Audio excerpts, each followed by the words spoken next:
Alors, voyez-vous, ça, c'était le 30 mars.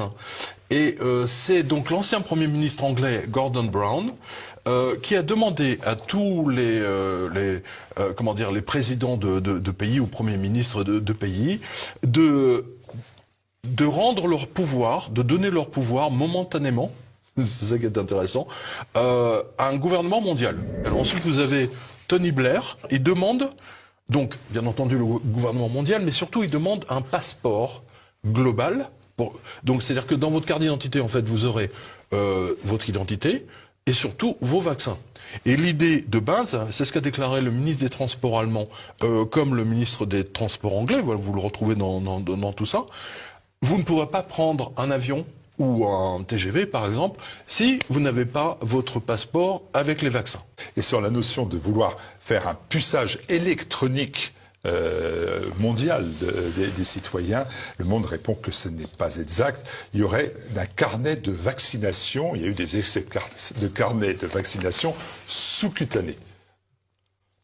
C'est merveilleux, on est dans l'apocalypse de genre, là. Oui, Savez-vous quel est le numéro du brevet de Microsoft, justement?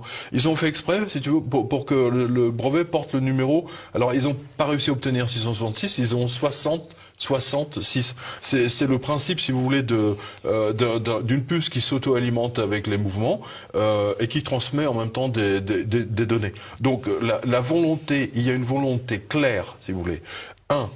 D'ailleurs, on l'a vu avec l'application. Microsoft et Google ont installé, sans demander votre avis, une application Covid sur votre téléphone. Donc, si vous branchez le Bluetooth, il va examiner toutes les personnes que vous rencontrez. Non mais attendez, vous imaginez, là on est dans un monde complètement orwellien. Benjamin Netanyahou suggère des micro-puces aux enfants. Ça, c'était dans le Jerusalem Post, c'était il y a 3 semaines.